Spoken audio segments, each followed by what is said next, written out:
আজকে আমরা ক্যালকুলাস নিয়ে আলোচনা শুরু করতে চলেছি। সো প্রথমে একটু ধারণা নেই যে ক্যালকুলাস জিনিসটা আসলে কি। গণিতের বিভিন্ন শাখা যেমন জ্যামিতি, ত্রিকোণমিতি এসবের মতোই একটি গুরুত্বপূর্ণ শাখা হচ্ছে ক্যালকুলাস।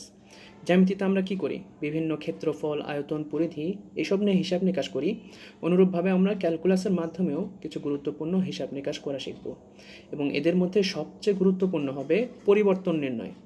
অর্থাৎ একটি চলকের সাপেক্ষে আরেকটি চলকের পরিবর্তন কেমনে নির্ণয় করতে হয় এটা আমরা ক্যালকুলাসের মাধ্যমে জানতে পারবো, এবং এই পরিবর্তন নির্ণয়কে আমরা কোথায় এবং কিভাবে প্রয়োগ করতে পারি এসব কিছুই আমরা ক্যালকুলাস থেকে শিখতে পারবো। সো এটুকু মাথায় রেখে চলো শুরু করা যাক। ক্যালকুলাসের আলোচ্য বিষয়কে মূলত দুটি ভাগে ভাগ করা যায়। একটি হচ্ছে ডিফারেন্সিয়েশন বা অন্তরীকরণ, আর একটি হচ্ছে ইন্টিগ্রেশন বা যোগাযোগকরণ। আমাদের কোর্সের অন্তর্ভুক্ত টপিকটি হলো ডিফারেন্সিয়েশন বা অন্তরীকরণ। সো আমরা এখানে শিখব যে অন্তরীকরণ বা ডিফারেন্সিয়েশন কি, ডিফারেন্সিয়েশনের ক্যালকুলেশন কেমনে করতে হয়, এবং আমরা কোথায় ডিফারেন্সিয়েশনকে প্রয়োগ করতে পারি। তবে ডিফারেন্সিয়েশন শেখার আগে আমাদেরকে আরেকটি কনসেপ্টটা শিখে নিতে হবে, কারণ আমাদের ডিফারেন্সিয়েশনের যাবতীয় বেসিক ফর্মুলা ওই কনসেপ্টের উপর ভিত্তি করেই ডিরাইভ করতে হয়। সো চলো আমরা প্রথমে ওই কনসেপ্টটা একটু শিখে নিই, এবং ওই কনসেপ্ট বা টপিকের নামটি হলো লিমিট, যেটাকে আমরা বাংলায় বলি সীমা। আমরা এখন জানব যে লিমিট কি, লিমিটের প্রয়োজনীয়তা বা লিমিটকে আমরা কোথায় ব্যবহার করতে পারি। এরপরে আমরা ধীরে ধীরে ডিফারেন্সিয়েশনের দিকে চলে যাব। এখন লিমিটটাকে বোঝার আগে আমাদেরকে কিছু ফাংশন দেখতে হবে। আমার যদি এক্স চলকের এফ নামক একটি ফাংশন থাকে, এবং ওটাকে যদি আমি বলি 2x/x, আমি যদি বলি যে এক্স ইকুয়াল টু 1 মানের জন্য এই ফাংশনের মানটা কত হবে, সেটাকে আমরা আসলে কি বলি? f(1) বলি। আর এই f(1) কেমনে বের করতে হয়? এই ফাংশনে x এর জায়গায় 1 বসাতে হবে। এখানে দেখো 1 এর সাথে 1 ক্যান্সেল হয়ে গেল, থাকলে এখানে 2। অনুরূপভাবে এই ফাংশনের x ইকুয়াল টু -1 এর জন্য মান কত আসবে, ওটার দেখো হিসাবও তো আমরা একইভাবেই করব। যেখানে যেখানে x আছে সেখানে সেখানে আমরা -1 বসাবো। উপরে নিচে -1টা ক্যান্সেল হয়ে 1 হয়ে গেল, এখানেও থাকলো 2। অনুরূপভাবে f(2)র মানও আমাদের 2ই বের হওয়া উচিত, কারণ এখনও আমার উপরে নিচে 2 ক্যান্সেল হয়ে 1 হয়ে যাবে, 1 এর সাথে 2 গুণ করলে 2। এখন মনে হইতেছে ভাইয়া প্রত্যেক ক্ষেত্রেই এক্স এর ভ্যালু আমি যাই বসাই না কেন, উপরে এবং নিচে তো এক্স ক্যান্সেল হয়ে যাবে, ফলে থাকবে শুধু 2। কিন্তু সব ক্ষেত্রে কিন্তু দেখো এটা সত্য না। আমি যদি বলি f(0) কত হবে, তাহলে তুমি কি লিখবা? 2 গুণন 0, নিচেও কি 0। এখন দেখো তো এখানে কি 0 0 ক্যান্সেল হয়ে 1 হবে? আমরা জানি যে 0/0 এটার মান কত হবে সেটা আমরা বের করতে পারি না বা নির্ণয় করতে পারি না। এই জন্য এই টাইপের রাশিকে আমরা আসলে বলি অনির্ণেয়, অর্থাৎ যে মানটা আমরা নির্ণয় করতে পারি না।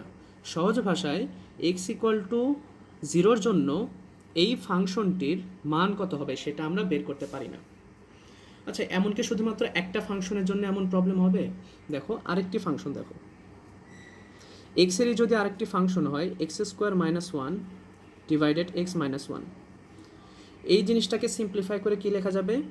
x - 1 ইন্টু x + 1, নিচে থাকবে আমার x - 1। এখন এই ফাংশনটার জন্য আমি তোমাকে যদি f(1) বের করতে বলি, তাহলে কি করতে হবে? x এর জায়গায় 1 বসাতে হবে, অর্থাৎ উপরে 1 - 1 আসতেছে, 1 + 1 আসতেছে, নিচে আরেকটা 1 - 1। এখন দেখো এখানে আসতেছে একটা 0, এখানে আসতেছে 2, নিচে আরেকটা আসতেছে 0। দেখো এখানেও চলে আসতেছে আমার 0/0, তার মানে এটারও মান কত হবে সেটা বের করতে পারবো না।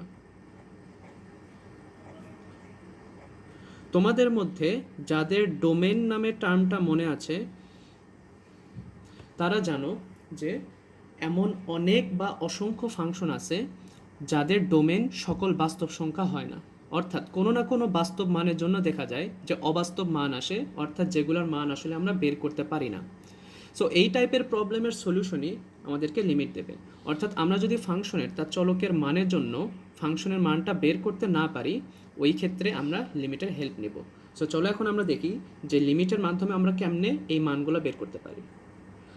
আমরা দেখলাম যে এই ফাংশনের x এর মান 1 হলে ফাংশনের মানটা কত হবে সেটা আমরা বের করতে পারতেছিলাম না। সো লিমিটের মাধ্যমে এটা আমরা কেমনে বের করতে পারি, এটার জন্য দেখো আমাদেরকে কিছু ডেটা অবজার্ভ করতে হবে। সো আমরা 1 এর জন্য এই ফাংশনের ভ্যালু কত হবে সেটা আমরা বের করতে পারবো না, কিন্তু অন্য আমি আরও কিছু ভ্যালু বের করার মাধ্যমে চেষ্টা করি যে 1 এর জন্য কি হবে সেটা আমি বের করতে পারি কিনা। প্রথমে আমি বের করব f অফ 0.9। এটার জন্য কি করতে হবে, ফাংশনে যেখানে যেখানে x আছে সেখানে সেখানে 0.9 পুট করতে হবে। অর্থাৎ প্রথমে আসবে একটা 0.9 প্লাস 1, 0.9 মাইনাস 1, নিচে আবার 0.9 মাইনাস 1।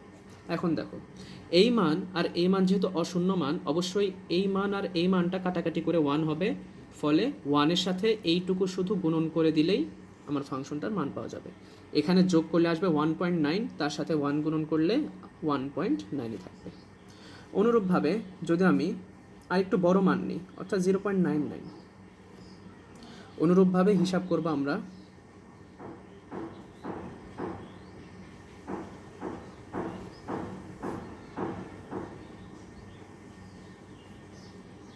এখানেও আমার এই মান আর এই মানটা হলো অশূন্য মান, ফলে দুইটা কাটাকাটি হয়ে শুধুমাত্র এই মানটাই থাকবে, অর্থাৎ এখানে আসবে আমার 1.99। এখন যদি আমি এমন একটা x এর মান নেই যে মানের মধ্যে দশমিকের পরে অসংখ্য 9 আছে, তাহলে এই ফাংশনের ভ্যালুটা কত হইতে পারে? একটা জিনিস খেয়াল করো, আমার এই ফাংশনে যদি x এর ভ্যালু শুধু 1 না হয়ে অন্য যে কোনো মান হয়, তাহলে এই অংশটুকু আর এই অংশটুকু অশূন্য হবে, ফলে এটা আর এটা কাটাকাটি করে 1 হয়ে যাবে, ফলে শুধুমাত্র এই যোগফলটুকুই হবে আমার ফাংশনের মান, অর্থাৎ শুধু 1 এর সাথে ওই মানটা যোগ করে দিলে হবে। তাহলে দেখো এটাও তো আমার 1 এর সমান না, 1 এর চেয়ে সামান্য ছোট মান, তার মানে অবশ্যই এটার জন্যও এই অংশ আর এই অংশ কাটাকাটি চলে যাবে, ফলে শুধুমাত্র কি 1 এর সাথে এই মানটা যোগ করলে হবে। তাহলে 1 এর সাথে এই মানটা যোগ করলে কত হবে, 1 এর পরে অসংখ্য 9 আসবে।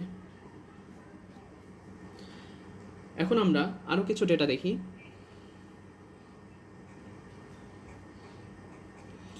f অফ 1.1 এটার মান কত হবে? 1.1 প্লাস 1, 1.1 মাইনাস 1, নিচে আবারও 1.1 মাইনাস 1। আমি যে কথাটা বলেছিলাম, যেহেতু এখানে 1 এর সমান নয়, তার মানে এখানে আর এখানে কি অশূন্য মান আসবে, ফলে এটা কাটাকাটি হয়ে শুধু এই দুটা যোগফলই এখানে থাকবে। এই দুটা যোগফল এখানে কি হবে, 2.1।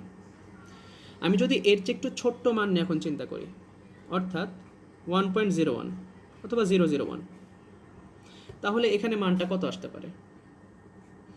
একইভাবে 1.001 প্লাস 1, 1.001 মাইনাস 1, নিচে আবারও 1.001 মাইনাস 1। এখানেও দেখো এই মান আর এই মান যেহেতু অশূন্য মান, এটার এটা কেটে 1 হয়ে যাবে, ফলে এই যোগফলটাই ফাংশনে থাকবে, অর্থাৎ এখানে থাকবে 2.001। এখন এইরকম করতে করতে আমি যদি এখানে 3টা শূন্য দিয়ে 1 লিখি 1 এর পরে, তাহলে এখানে কি হবে, 2 এর পরে 3টা শূন্য 1। অনুরূপভাবে তাহলে আমি যদি বলি যে 1 এর পরে যদি অসংখ্য শূন্য দিয়ে তারপরে যদি আমি একটা 1 এর জন্য ফাংশনের মানটা বের করতে চাই, তাহলে কি হবে, 1 এর পরে অসংখ্য শূন্যর পরে 1, তার মানে কি এই মানটা কিন্তু অবশ্যই 1 এর চেয়ে সামান্য হলেও বড়, অর্থাৎ এখানে বিয়োগফলটা কিন্তু কখনোই কি শূন্য আসতেছে না, অশূন্যই থাকতেছে, কারণ এই মানটা হবে 1 এর চেয়ে সামান্য বড়। তার ফলে এখানে আর এখানে এই কেসের ক্ষেত্রেও কাটা যাবে, ফলে শুধু কি 1 এর সাথে এই x অর্থাৎ এই মানটা যোগ করলেই ফাংশনটার মান পাবো, অর্থাৎ এই ক্ষেত্রে 1 এর সাথে এটা যোগ করলে কি আসবে, 0 অসংখ্য শূন্যর পরে একটা 1 আসবে। এখন দেখো 0.9 0.99 0.9999, এরপরে কি লেখা যায় এখানে বলো তো, 1। আবার দেখো এর চেয়ে সামান্য বড় মান হলো a, এর চেয়ে সামান্য দেখো বড় মান হলো a, এর চেয়ে সামান্য বড় মান হলো এই মানটা।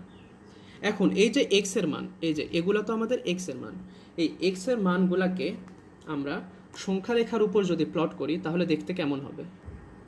আমরা যদি আমাদের এই x এর মানগুলোর জন্য, অর্থাৎ আমাদের এই x এর মানের জন্য একটা যদি সংখ্যা রেখা নিই, তাহলে দেখো সংখ্যা রেখাটা দেখতে কীরকম হবে।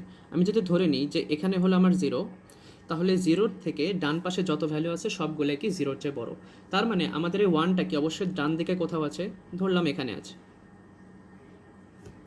এখন আমাদের এই এক্সের ভ্যালুগুলো আমরা খেয়াল করি। এক্সের ভ্যালু এটা হলো 0.9। 0.9 কোথায় আছে? অবশ্যই 0.9 একের চেয়ে ছোটো এবং শূন্যর চেয়ে বড়, তার মানে দুটার মাঝখানে কোথাও। ধরলাম যে সাপোজ এখানে আছে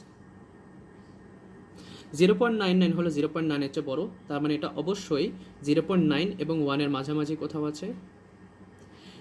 এবং নিচের ভ্যালুগুলো এখন আমরা দেখি, এই 1.1 কি 1-এর চেয়ে বড়, অর্থাৎ অবশ্যই সংখ্যা রেখায় 1-এর চেয়ে ডান দিকে আছে। ধরলাম যে এখানে আছে।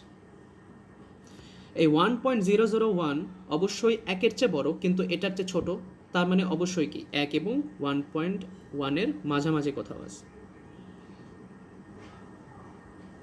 এখন বাকি থাকলো আমার এই মান আর এবং এই মান। দেখো এটার মান হলো 0.9, তার মানে দেখো এই মানটা কিন্তু 1-এর অনেক কাছাকাছি, কিন্তু 1-এর চেয়ে সামান্য ছোট।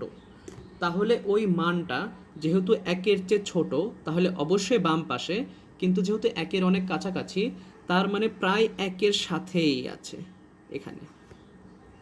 এই 1 অসংখ্য জিরো তারপরে 1 দ্বারা কি বোঝাইতেছে, যে এইটার মান অবশ্যই 1-এর চেয়ে বড়, কিন্তু 1-এর খুবই কাছাকাছি একটা মান, অর্থাৎ সামান্য বড়।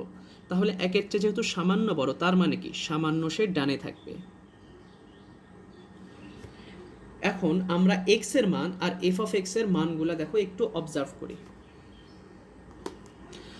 আমরা দেখতেছি সংখ্যা রেখায় এক্স ইকুয়াল টু 1-এর বাম দিক থেকে যত আমি 1-এর দিকে অগ্রসর হইতেছি, এই যে দেখো এক্স এর মানটা যত বাম দিক থেকে 1-এর দিকে অগ্রসর হইতেছে, আমার ফাংশন এফ অফ এক্স এর মানগুলা কত মানের দিকে অগ্রসর হইতেছে। তোমরা অবশ্যই বুঝতে পেরেছো এটা 2-এর দিকে অগ্রসর হয়েছে। কারণ দেখো এখানে আরও বেশি যত 9 আসবে, এটা কি 1-এর পর দশমিকের পর তত বেশি 9, তার মানে কি 2-এর অনেক কাছাকাছি চলে যাইতেছে। তার মানে আমি x ইকুয়াল টু 1-এর বাম দিক থেকে যতই 1-এর কাছাকাছি আসতেছি, আমার ফাংশনের মানটা ততই 2-এর কাছাকাছি যাইতেছে। আবার আমি যদি দেখি যে x ইকুয়াল টু 1-এর ডান দিক থেকে 1-এর দিকে আমি যত আসতেছি, দেখো এই যে ডান দিক থেকে আমি যত আসতেছি, আমার এই ফাংশনের মানগুলা কোন দিকে যাইতেছে। দেখো এখানে এই ভ্যালুটা এসেছে 2.01, তার মানে এই মানটা দেখো প্রায় 2-এর সমান। অর্থাৎ আমি যখন ডান দিক থেকেও 1-এর দিকে অ্যাপ্রোচ করতেছি বা অগ্রসর হইতেছি, আমার ফাংশনের ভ্যালু এই ক্ষেত্রেও দেখো 2-এর অনেক কাছাকাছি হয়ে গেছে। এখন একটু চিন্তা করো, x ইকুয়াল টু 1-এর জন্য ফাংশনের ভ্যালু কত সেটা আমরা বের করতে পারতেছি না, কিন্তু x ইকুয়াল টু 1-এর জাস্ট আগের ভ্যালুর মানটা 2-এর অনেক কাছাকাছি হবে। x ইকুয়াল টু 1-এর জাস্ট পরের ভ্যালুটাও কি 2-এর অনেক কাছাকাছি হবে। তাহলে x ইকুয়াল টু 1-এর জন্য ফাংশনের ভ্যালু অর্থাৎ f অফ 1টা আনুমানিক কত হওয়া উচিত, ওটাও কি আমরা বলতে পারি না যে 2 হওয়া উচিত। তো দেখো আমরা যেই মানটা শুধুমাত্র অনির্ণয় বলে রেখে দিতেছিলাম, আমরা কিন্তু তার আশেপাশের ফাংশনের মানেরগুলা অবজার্ভ করার মাধ্যমে একটা আনুমানিক মান বলতে পারতেছি। সো এই কনসেপ্টটাই হচ্ছে আমাদের লিমিটের কনসেপ্ট। অর্থাৎ আমরা যখন ফাংশনের তার চলকের জন্য কোনো একটা মান বের করতে পারবো না, আমরা ফাংশনের ওই মানের জাস্ট আগের এবং জাস্ট পরের মানগুলা অবজার্ভ করার মাধ্যমে এই জিনিসটা বের করার চেষ্টা করব যে ওই ফাংশনের ওই জায়গায় মানটা কত হওয়া উচিত। তবে এই মানটা কিন্তু একদম এক্স্যাক্ট বা অ্যাপ্রোপ্রিয়েট ভ্যালু না, কারণ x ইকুয়াল টু 1-এর জন্য অর্থাৎ f অফ 1-এর ভ্যালুটা কত এটা তো আমরা জানি না। আমরা শুধুমাত্র তার জাস্ট আগের ভ্যালুটা কোন দিকে অ্যাপ্রোচ করতেছে, জাস্ট পরের ভ্যালুটা কোন দিকে অ্যাপ্রোচ করতেছে, অর্থাৎ টেন্ডিং ভ্যালুগুলোর মাধ্যমে এই ভ্যালুগুলা আমরা আইডিয়া করার চেষ্টা করছি। সো এই ভ্যালুটাকে আমরা এক্স্যাক্ট ভ্যালু না বলে অ্যাপ্রক্সিমেট ভ্যালু বা টেন্ডিং ভ্যালু বলতে পারি। আর এই কনসেপ্টের নাম আমরা লিমিট কেন বলতেছি, আমরা এখানে চলকের মানের জাস্ট আগে এবং জাস্ট পরের ভ্যালুগুলা অর্থাৎ সীমান্তিক মানগুলা বিবেচনার মাধ্যমে ফাংশনের মানটা বের করার চেষ্টা করতেছি।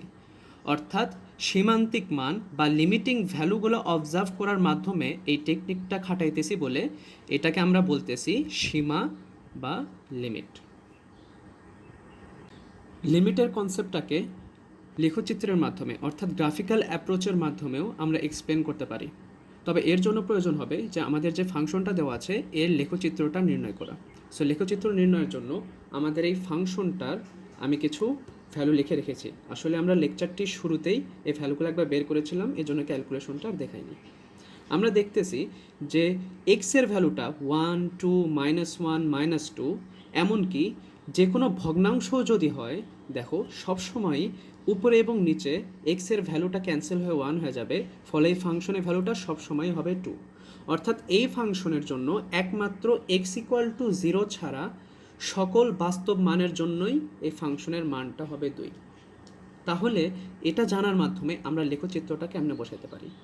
আমরা জানি যে দ্বিমাত্রিক স্থানাঙ্ক ব্যবস্থার এই দিক বরাবর থাকে আমাদের y, যেটাকে আমরা আসলে বলি f(x),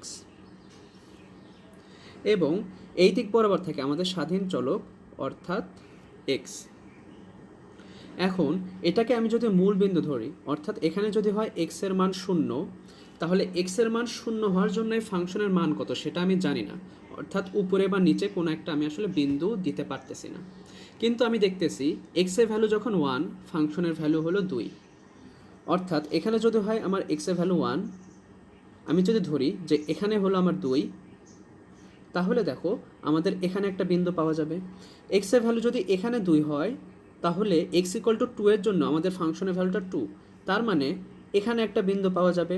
এমনকি x = 3 এর জন্যও এখানে একটা বিন্দু পাওয়া যাবে একদম 2 বরাবর। এমনকি দেখো আমরা যদি কোনো ঋণাত্মক মানও নিই, -1, -2, -3, এই সবের জন্যও আমাদের y বা f(x) এর মানটা আসতেছে 2, অর্থাৎ ওই বিন্দুগুলো দেখো এই বরাবরই হবে। অর্থাৎ শুধুমাত্র x = 0-র চেয়ে বড় থেকে যত পজিটিভ মান নেই না কেন, x = 0 থেকে যত কম নেগেটিভ মানই নেই না কেন, আমি সবসময় ফাংশনটা ভ্যালু 2। শুধুমাত্র 0-র জন্য কত হবে সেটা জানি না, ওটা বাদ দিয়ে সকল মানই হবে 2। অর্থাৎ এই 0-র জন্য y অক্ষ বরাবর আমি ফাঁকা রেখে আমি আসলে এই সকল বিন্দুটাকে মিলাইয়া দিতে পারি। তাহলে আমার লেখচিত্রটা হবে আসলে x অক্ষের সমান্তরাল একটা লেখচিত্র। এখন এটার মাধ্যমে আমি কেমনে বুঝবো যে এই x = 0-র জন্য ফাংশনের লিমিটটা আসলে কত হবে। আমাদের লিমিটটা কনসেপ্ট কী ছিল, যে আমরা ফাংশনের চলকের যে মানের জন্য ফাংশনের মানটা বের করতে চাচ্ছি, আমরা দেখব তার জাস্ট আগের মানটা কত হবে অথবা কোন দিকে অগ্রসর হইতেছে, জাস্ট পরের মানের জন্য ফাংশনের মানটা কোন দিকে অগ্রসর হইতেছে, এটা অবজার্ভ করার মাধ্যমে দেখব যে ওখানে আমরা বের করতে পারি কিনা। এখানে দেখো আমি x = 0-র জন্য বের করতে চাচ্ছি, এজন্য আমাকে দেখতে হবে এই x = 0-র জাস্ট আগের মানটা জন্য ফাংশনের মানটা কোন দিকে অগ্রসর হইতেছে। দেখো x = 0 এর জন্য জাস্ট আগের মানটা দেখো এখানে কিন্তু 2, অর্থাৎ x = 0 এর জাস্ট আগের মানটা 2 এর দিকে অগ্রসর হইতেছে। আবার x এর চেয়ে সামান্য বড়, অর্থাৎ x = 0 এর চেয়ে সামান্য ডান দিকের ভ্যালুটাও দেখো এখানে 2। এখন তুমি চিন্তা করো, 0 এর চেয়ে সামান্য ছোট ভ্যালুর জন্যও ফাংশনের ভ্যালু হলো 2, 0 এর চেয়ে সামান্য বড়র জন্য ফাংশনের ভ্যালু হলো 2। তাহলে 0 এর জন্য ভ্যালুটা কোন মানের কাছাকাছি হওয়া উচিত? অবশ্যই 2 হওয়া উচিত। তার মানে এই ক্ষেত্রে আমরা বলতে পারি যে f(0)টা আমরা জানি না কত হবে, কিন্তু এটার মান প্রায় 2 এর কাছাকাছি হওয়া উচিত। অর্থাৎ এখানে দেখো আমরা গ্রাফের মাধ্যমেও লিমিটের কনসেপ্টটাকে এক্সপ্লেন করতে পারি। অর্থাৎ সীমান্তিক মানের মাধ্যমে বা লিমিটিং ভ্যালুর মাধ্যমে আমরা জাস্ট আগের ভ্যালু এবং পরের ভ্যালু অবজার্ভের মাধ্যমে আমরা ওখানকার মানটা অনুমান করতে পারি।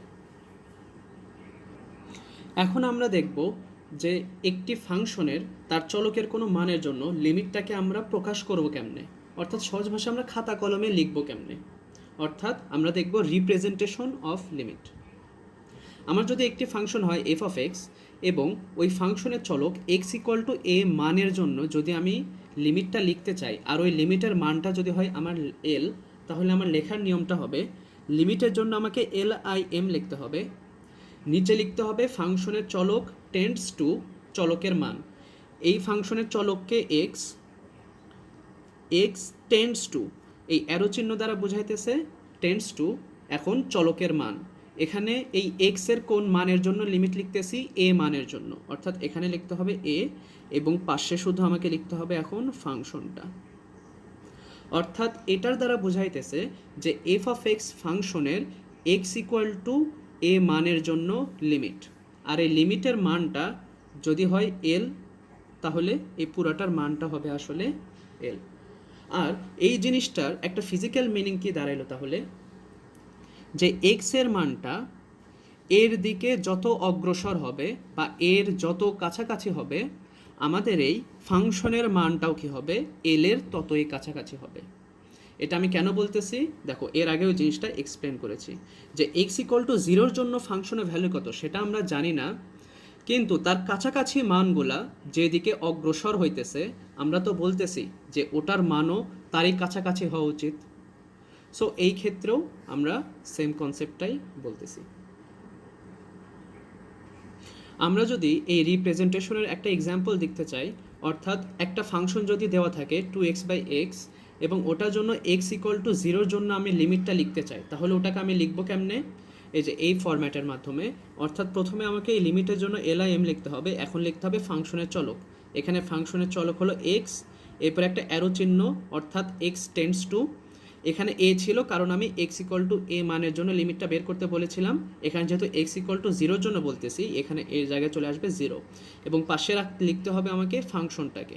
এখানে ফাংশনটা হলো 2x/x। এখন আমরা তো গ্রাফের মাধ্যমে অথবা শুধু ডেটার ভিজুয়ালাইজেশনের মাধ্যমে বের করা শিখেছি যে এখানে টেন্ডিং ভ্যালু বা লিমিটের ভ্যালুটা কত হবে, কিন্তু আমরা ম্যাথমেটিক্যালি কেমনে বের করতে পারি, এখন আমরা ওই জিনিসটা একটু দেখি। এই জিনিসটার মাধ্যমে কি বোঝাইতেছে, যে এই যে ফাংশন আছে, এই ফাংশনের যে এক্স আছে, ওই এক্সের মানটা হলো শূন্যের অনেক কাছাকাছি। এখন এখানে শূন্য বসাইলে শূন্য শূন্য ক্যান্সেল করা যায় না, কিন্তু এই শর্তটা দেওয়ার ফলে বোঝাইতেছে যে এই ফাংশনে কিন্তু এক্সের মান শূন্য নয়, শূন্যের কাছাকাছি। এখন চিন্তা করো, এখানে যখন আমি শূন্য বলতেছিলাম ক্যান্সেল করা যাইতেছিল না, কিন্তু যেহেতু এটা শূন্য নয়, একটা অশূন্য অর্থাৎ শূন্যের কাছাকাছি, এখন কিন্তু এই মান আর এই মানটাকে ক্যান্সেল করা যাবে। অর্থাৎ এই ক্ষেত্রে এক্স এবং এক্সকে ক্যান্সেল করে 1 বসানো যাবে, ফলে এখানে থাকবে শুধুমাত্র 2। এখন এই ফাংশনটা দেখো, এক্সের কিন্তু ইন্ডিপেন্ডেন্ট, অর্থাৎ এক্সের উপর কিন্তু ডিপেন্ড করে না। এক্সের মান যতই হোক না কেন, এই ফাংশনের মানটা সবসময় কি 2 হবে। সো আমরা বলতে পারি এই পুরা লিমিটের ভ্যালু হলো 2। দেখো আমরা গ্রাফিক্যাল অ্যাপ্রোচও পেয়েছি যে এই ফাংশনটার এক্স ইকুয়াল টু 0 মানের জন্য যে টেন্ডিং ভ্যালু বা লিমিটের ভ্যালু ওইটা হবে 2। আমরা যদি আরেকটা এক্সাম্পল দেখি, এখন যদি আমরা এই ফাংশনটার জন্য x ইকুয়াল টু 1 মান বা x ইকুয়াল টু 1 বিন্দুতে লিমিট লিখতে চাই, তাহলে আমরা কেমনে লিখব, একইভাবে লিমিটের জন্য LIM লিখতে হবে, এরপরে চলক টেন্ডস টু চলকের ওই মান, এখানেও চলক হলো x টেন্ডস টু চলকের মান, এখানে চলকের মান 1 এর জন্য আমাদের লিমিট বের করতে হবে। সো এখানে এর ভ্যালু হবে 1, এবং পাশে লিখবে এখানে কি আমরা ফাংশনটা, এখানে ফাংশন দেওয়া আছে x² - 1 ডিভাইডেড x - 1। এখন এই ফাংশনের দ্বারা কি বোঝাইতেছে, এখানের x এর মানটা হলো 1 এর কাছাকাছি। আমরা চাইলে এই ফাংশনটাকে সিম্পলিফাইড করে লিখতে পারি x - 1 x + 1 নিচে একটা x - 1। আমরা x ইকুয়াল টু 1 এর জন্য এই ফাংশনের ভ্যালুটা কেন বের করতে পারতেছিলাম না, কারণ x ইকুয়াল টু 1 হলে এখানে আর এখানে শূন্য এসে যাচ্ছিল, ফলে ক্যান্সেল করা যাচ্ছিল না। কিন্তু এটার দ্বারা কি বোঝাইতেছে, যে এই ফাংশনের x এর মানটা হলো 1 এর কাছাকাছি। তার মানে এটা যদি 1 এর কাছাকাছি হয়, তাহলে কিন্তু এই মান আর এই মানটা কিন্তু শূন্যের কাছাকাছি হবে, পুরোপুরি কিন্তু শূন্য হবে না। তার মানে লিমিটের কনসেপ্ট এখানে অ্যাপ্লাই করে দেওয়ার ফলে আমরা কিন্তু এই টার্ম আর এই টার্মটাকে ক্যান্সেল করতে পারি। ফলে এই ফাংশনটাতে শুধুমাত্র এখন কে থেকে গেল, x + 1। এখন আমাকে দেখতে হবে যে এই x + 1 ফাংশনে x এর মান 1 এর কাছাকাছি হলে এটার মান কার কাছাকাছি হয়। দেখো এখানে x এর মানটা যদি 1 এর অনেক কাছাকাছি হয়, তাহলে 1 এর সাথে ওই 1 এর অনেক কাছাকাছি মান যোগ করলে কি হবে, 2 এর অনেক কাছাকাছি মান। তার মানে এই ক্ষেত্রে বলতে পারি এখানে এই ফাংশনের মানটা 2 এর অনেক নিকটবর্তী হবে। অর্থাৎ আমাদের এই ফাংশনে এক্সের মানটা 1-এর যত কাছাকাছি হবে এই ফাংশনের মানটা 2-এর হবে তত কাছাকাছি। তার মানে এটাকে আমরা এই ফাংশনের এই মানের জন্য লিমিট বলতে পারি। লেকচারটির মূল কথা এ পর্যন্তই যে লিমিটের আমাদের প্রয়োজনীয়তা কী এবং লিমিটের আমরা এইভাবে হিসাবটা কেমনে করতে পারি। তাহলে দেখো জিস্ট কথাটা এটাই হলো যে লিমিটের আমাদের কেন প্রয়োজন ছিল, যে আমরা দেখতেছি যে ফাংশনের তার চলকের কিছু মানের জন্য অবাস্তব বা অসংজ্ঞায়িত বা এমন কিছু মান আসে যেগুলো আমরা আসলে বের করতে পারি না। সো আমরা ওই ক্ষেত্রে ওই মানের জন্য নির্ণয় করতে পারতেছি না, কিন্তু ওই ফাংশনের ওই মানের জাস্ট আগে ফাংশনের ভ্যালুটা কত, জাস্ট পরে ফাংশনের ভ্যালুটা কত, দুটা অবজার্ভ করার মাধ্যমে, অর্থাৎ ওর আগের এবং পরের ভ্যালুটা কোন দিকে টেন্ড করতেছে বা অ্যাপ্রোচ করতেছে এটা বের করার মাধ্যমে ওখানকার ভ্যালুর একটা অনুমান নিতে পারি। সো এই কনসেপ্টটাই হলো লিমিটের কনসেপ্ট। আর হিসাব করার সময় আমরা কেমনে হিসাব করব, সব সময় হিসাব করতে হবে যে আমার ওই চলকের মানটা যার দিকে অগ্রসর হইতেছে, তাহলে ওই ফাংশনের ভ্যালুটা ওটার ফলে কোন দিকে অগ্রসর হবে। লেকচারটি শেষ করার আগে তোমাদেরকে আমি রেফারেন্স বুক সম্পর্কে একটু ধারণা দিতে চাই, অর্থাৎ যেই বইগুলো থেকে তোমরা এই সম্পর্কে স্টাডি করতে পারো। এবং এখানে ম্যাথের প্র্যাকটিসটাও অনেক ইম্পর্ট্যান্ট একটা ফ্যাক্টর, কারণ প্রতিটা টপিকের উপর A to Z ম্যাথ যেহেতু সলভ করে দেওয়া পসিবল না, সো বিষয়টা সম্পর্কে দক্ষ হওয়ার জন্য তোমাদের নিজেদেরকে অনেক প্র্যাকটিস করতে হবে। সো এই ক্ষেত্রে আমি তোমাদেরকে কিছু সোর্স দিয়ে দিচ্ছি। আমি তোমাদেরকে 4টা বইয়ের রেফারেন্স দিয়েছি। কেতাবুদ্দিন স্যারের বই, সিস্টেক পাবলিকেশনসের বই, অক্ষরপত্র পাবলিকেশনসের বই এবং এসু আহমেদ স্যারের বই। এই 4টি বই হচ্ছে আমাদের ইন্টারমিডিয়েট বা উচ্চ মাধ্যমিকের প্রথম পত্র অর্থাৎ ফার্স্ট পার্টের বই।